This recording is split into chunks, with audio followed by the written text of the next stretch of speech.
Rescue and recovery efforts underway in quake and tsunami-ravaged Japan. Following Friday's massive 8.9 magnitude quake and its devastating tsunami, the official death toll is now more than 1,500, with local media estimating a total that could be much higher. Officials are now saying this was the strongest earthquake to ever hit Japan, and the 5th strongest since 1900 anywhere in the world, with scientists also reporting that the force of the quake caused Earth's axis to shift by 25 centimeters. In Miyagi Prefecture, Kyoto News Agency reports that 9,500 people in Minami-Sanriku are unaccounted for, representing half of the town's population. With some 3,600 houses that were completely demolished by the quake or washed away by relentless tsunami waves along with cars, debris, and even entire towns, more than 300,000 people have been evacuated to shelters. Several coastal cities were ruined, including Rikuzen Takata, which was almost completely submerged, as fires were also reported in 206 locations across 12 prefectures, with more than 100 still burning out of control as of Sunday, March 13th.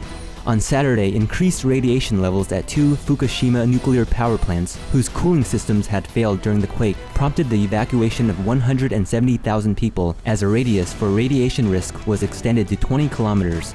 Despite pressure being released by officials at the plants, an explosion was later seen at one of the locations, causing extensive structural damage as well as injury to several workers.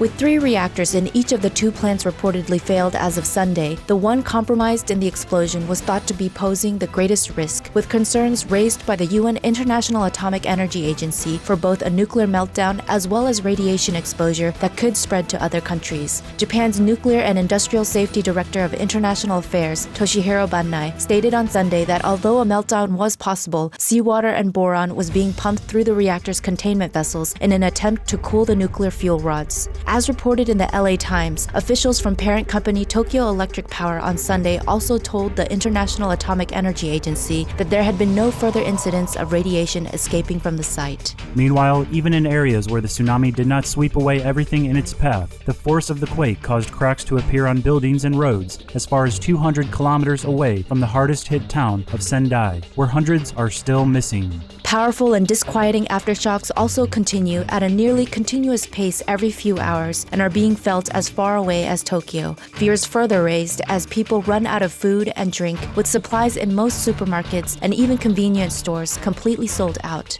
In affected areas, nearly 6 million households were without power as of Saturday and 1 million without water. Across the Pacific, a state of disaster proclamation was declared in Hawaii, USA, after the tsunami caused millions of US dollars in damages across the islands, although thankfully there were no injuries. Immediately following the disaster, the Japanese government began a vast recovery effort, sending tens of thousands of soldiers and 2,000 rescue personnel to the quake-struck northeastern region. Prime Minister Naoto Kan stated Saturday that more than 3,000 people have been rescued from collapsed homes, waters, and fires. Hundreds of medical teams organized from across the nation have mobilized to treat the injured.